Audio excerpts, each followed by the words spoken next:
welcome by the obviously authentic channel. My name's Leah, that's spelled Lea and not Leah. So we're going to be talking about Hilda season 2 episode 4, The Eternal Warriors. So this episode I think was cute. It was cool. I liked the twist at the end of the episode. So it opens up, and y'all, I found out how old they said Hilda and her little friends are. They're between the ages of 10 and 12. Specifically, they said Hilda is 11. So that would make me think like Frida and David are either 11 or 12. But Wikipedia said Hilda was 11, and they said David and Frida was 10 or 12. So Hilda be doing a lot to be an 11-year-old. Her and her little crew do a lot. But we basically see David on the bus listening to some light rock, trying to center himself because he's a little anxious about the Sparrow Scouts going on a 3-day camping trip, but it's an unsupervised 3-day camping trip where they're allowed to chart their own path and stay outside in the woods, catching their own food, just having a good old time by themselves without any supervision. Hilda brings Twig, which she wasn't supposed to do, but she didn't want to leave him in his at the apartment for too long by himself with Mom and with the Nissa. And so basically, they get out, they get a map of where they're supposed to go. So they and what path they're supposed to stay on. Frida decides like, yo, we're gonna go find the Screaming Rocks. And David's like, yo, what about the trolls? And Frida's like, no trolls come out this far. Which I'm trying to figure out, how do they know the patterns of trolls? If everybody is so pressed and scared of trolls, how do y'all know where they go and where they don't go? Is there like a troll archaeologist? Or like a trollologist or something that like documents all this stuff? I don't know. I want to know these things. So basically, the beginning of this episode, we're just seeing like David's weaknesses. Like David is like the Chucky of the group. For all my 90s kids out there and who watch the Rugrats, he's just scared of doing everything. But he's best friends with Frida and Hilda, who are basically Tommies. So it's like having 2 Tommies in a Chucky, which is not good because you need Phil or Lil to be there to like buffer someone who's super duper anxious and nervous all the time versus someone who's fearless and just likes to go out. Well, I won't say fearless, I'll say adventurous. And you have Phil and Lil who are like, normally they ride with Tommy, but they'll be like, we need to listen to Chucky. But David doesn't have that because Frida and Hilda are down for whatever.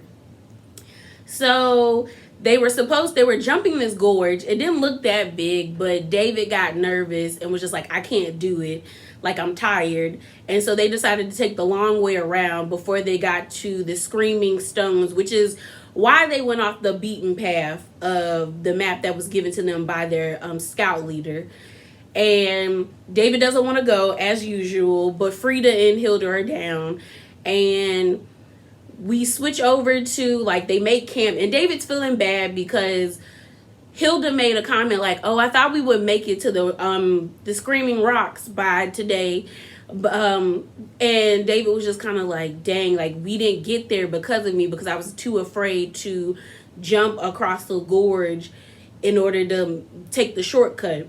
So Hilda and Frida are telling scary stories and they're scaring David, and David is listening to his light rock, trying to calm himself down, trying to zone. And it's not working because like he can still hear Hilda and he freaking out. And basically he says he's built wrong. And I thought that was sad because he was just like, everybody else seems to be brave, but I'm built wrong. And I was like, oh, you're not built wrong. I mean, you need some bravery, but you're not built wrong, David. So he's like talking on like one of the rocks on a boulder, and then Twig is following him, and then all of a sudden he loses his balance and he falls down the rock and he hits his head, I think like on a tree, once he falls off the little cliff area, because it looks like it was like a landslide, like a little mudslide, and he falls and he ends up meeting Vikings. He ends up meeting, I think it's Troger, I think the Troger clan, I think that's how you say it. Y'all, I'm gonna get these And basically the Viking, this clan is Trogar's clan basically are Vikings, and they're trying to fight this other clan called I think it's the Nissans clan, or the Knissans clan, over the medallion of Sigurd. And basically the medallion is supposed to make you like this fearless warrior, brave, and you can do whatever, and you feel no fear. So they basically convince David, like after patching him up, to be their messenger boy on the battlefield. So we get to the battlefield, and the two clans are going at it. They cutting off each other's arms, heads. They slicing people in half. They're sending David across the battlefield to like run messages to different members.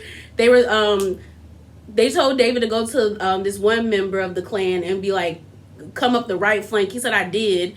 So then he was like, you know what? Wait. Take this axe to this fighter. So David is like dragging an axe like across the battlefield as people are like spearing each other. Like I said, cutting off heads, cutting off arms, cutting off legs. It was just crazy. And they ended up Trogar's clan ends up winning. And everybody touches the medallion, and David becomes fearless.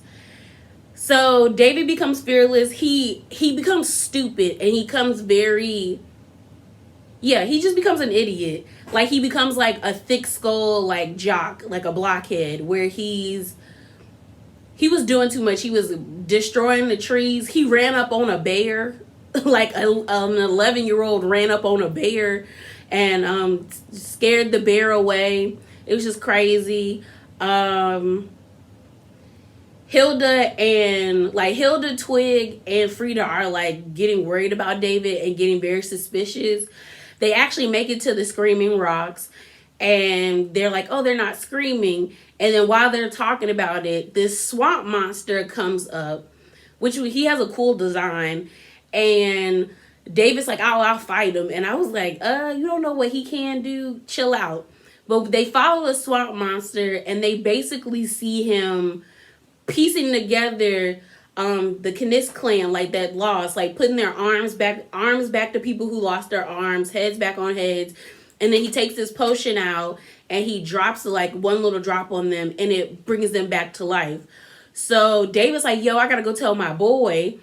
And he runs to the other clan and he tells Trogar's clan, like, yo, they brought them back. And like, I was missing the whole Viking part, especially like, I like when Trogar was like, yo, how dare we give them an honorable death? Because that's what everyone talks about.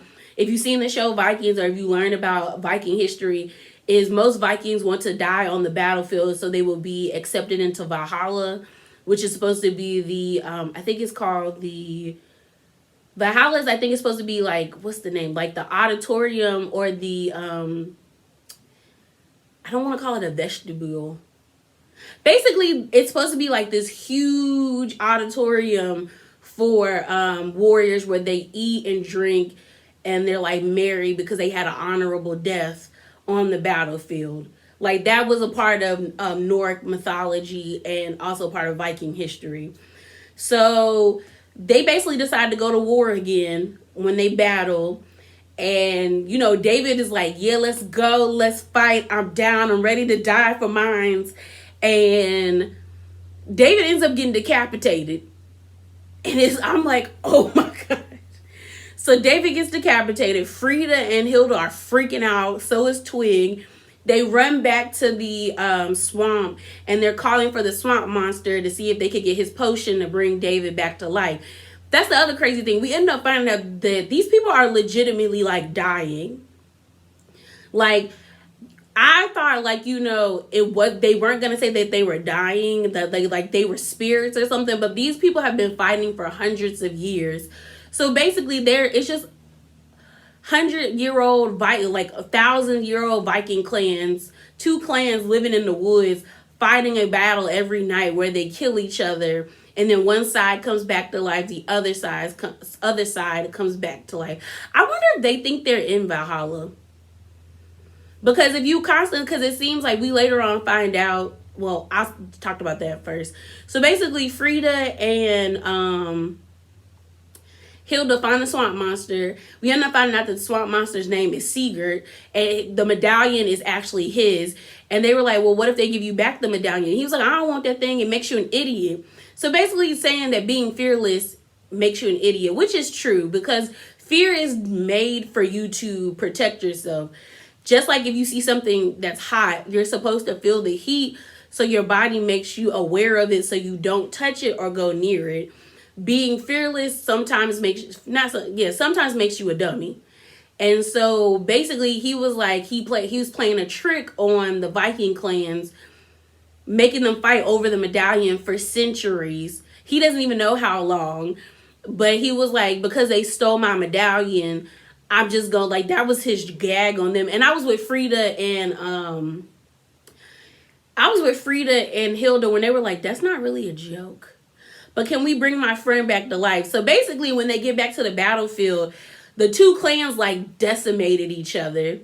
They end up putting on David's head the wrong way because Sigurd gives them the potion to give to them. And they have to decapitate David again and put the head on the right way, his head back on the right way. And Frida's asks, like, when will my friend not be fearless anymore? And basically the medallion's effects wear off once you die. So David died twice, which is crazy. And he ends up, Sigurd ends up telling the Viking clans, like, hey, this is what I've been doing. They thought it was funny. And I was like, that was stupid. And he ends up giving them the potion. So now they just going to be out in the woods killing each other for fun. Because they were like, let's see if it works. And Tragar ends up just stabbing one of the clans members. And then he pours a drop of the stuff back on him and he comes back to life. So basically that's what they're going to be doing, is killing each other and then bringing each other back to life. And David basically apologizes to Frida and Hilda for acting crazy. And they apologize to him, saying like they shouldn't have, like, basically made him feel bad for being him. I thought it was like a really good episode talking about like people's fears and you being yourself, which is like what we like to do on this channel.